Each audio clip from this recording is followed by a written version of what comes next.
College বিশ্ববিদ্যালয়গুলোতে ragging কোনো নতুন ঘটনা নয়। আর কলেজ বিশ্ববিদ্যালয়ের যে স্থানে নতুন পড়তে আসা ছাত্রছাত্রীদের সবচেয়ে বেশি র্যাগিং এর মুখোমুখি হতে হয় সেটা হচ্ছে কলেজ বিশ্ববিদ্যালয়ের হোস্টেলগুলো। এই হোস্টেলেই সিনিয়র কিছু ছাত্রছাত্রীর পাশবিক আনন্দের মুখোমুখি হয়ে নতুন পড়তে আসা ছাত্রছাত্রীদের মনে সেই বাজে স্মৃতি সারা জীবন রয়ে যায়। আজকের গল্পটিও সেরকম কলেজে পড়তে আসা এক ছাত্রের র্যাগিং এর ঘটনা। গল্পটির লেখক বাবুরাম মণ্ডল। এক সপ্তাহ হয়নি এমএ পড়তে হোস্টেলে এসেছি। এর মধ্যেই এলো সেই রাত। কোনোদিন ভুলতে পারবো না সেই অভিজ্ঞতা, কোনোদিনও না। সেদিন রাত 10টার সময় খেয়ে দিয়ে ভাবছি শুয়ে পড়বো। ঠিক তখনই এমএ সেকেন্ড ইয়ারের 2 দাদা এলো।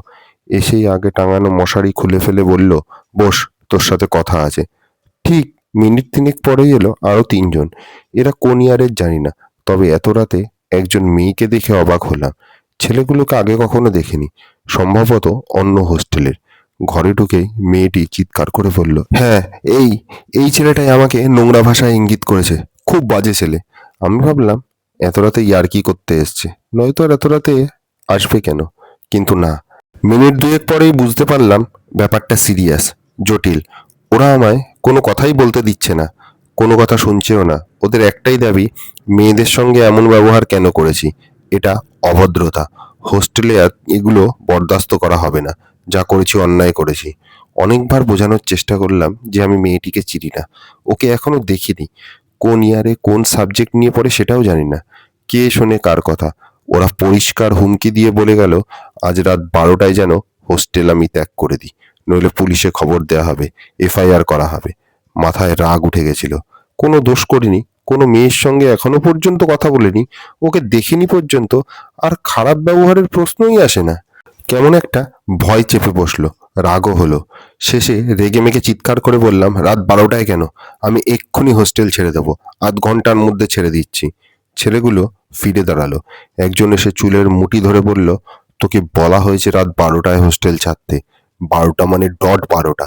এটাই তোর সাজা, মনে থাকে যেন। হুমকি দিয়ে ওরা চলে গেল। কেমন অসহায় লাগছে নিজেকে এখন।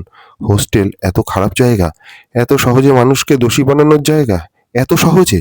আমার রুম পার্টনার অনিরুদ্ধ এতক্ষণ কোনায় বসে কাঁপছিল। ও উত্তরবঙ্গের ফালাকাটার ছেলে, মারাত্মক ভীতু, অত্যন্ত ভয় পেয়ে গেছে।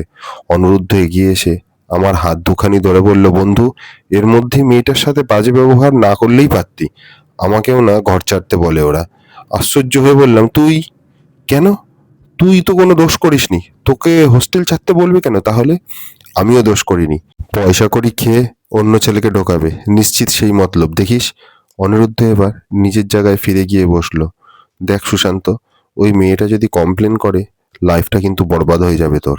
ওরা যা বলছে তাই কর। কিছুদিন বাইরে কোথাও থাক। আমার মুখের ভাষা হারিয়ে গেছিল।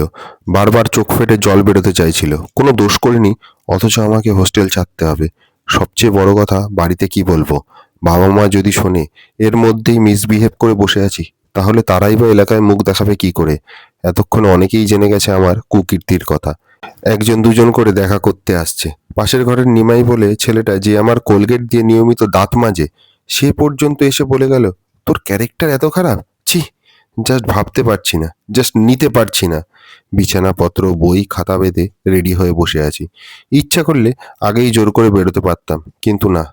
অকারণে আর বিবাদ বাঁধিয়ে লাভ নেই।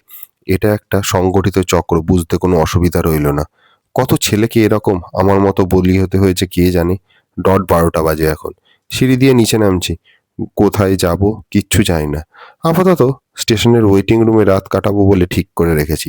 কয়েক ধাপ এগিয়ে দেখি নিমাই আর সুবল ফুক করে বিড়ি টানছে। আমায় দেখে দাঁড় করিয়ে বলল, একটান খেয়ে যা, হেব্বি। ক্ষোভে, দুঃখে, রাগে মাথা টনটন করছিল। একেবারে শেষ সময় এরাও ইয়ার্কি করতে ছাড়ছে না। মুহূর্তে হাস্যকর পাত্র হয়ে গেছি আমি। কারা যেন বাইরের সমস্ত লাইটগুলো বন্ধ করে রেখেছে। নিশ্চিত ইচ্ছে করে অফ করে রেখেছে।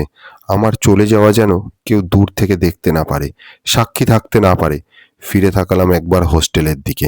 মাত্র 1 সপ্তাহের মধ্যে কেমন ভালোবেসে ফেলেছিলাম বিল্ডিংটা, ভেতরের ছেলেগুলোকে। কি অমায়িক সকলের ব্যবহার। এত তাড়াতাড়ি কেউ কারোর বন্ধু হতে পারে? এখানে না এলে বুঝতেই পারতাম না। কেন জানি না চোখ ফেটে জল বেরিয়ে এলো হু হু করে। ব্যাগপত্র সব মাটিতে ফেলে পকেট থেকে রুমাল বের করে অনেকবার মুছলাম, কিন্তু না, বন্যার জলের মতো হু হু করে বেরিয়ে আসছে বারবার চোখের কোণ বেয়ে, যেন বাঁধনহারা। কিছুই ভাবতে পারছি না এখন, আর কিচ্ছু না। হঠাৎ হোস্টেলের মাঠের সামনের আলোগুলো জ্বলে উঠল। সেই তীব্র আলোতে তাকিয়ে দেখলাম এক বিস্ময়কর দৃশ্য, অনির্বাচনীয়, অভাবনীয়।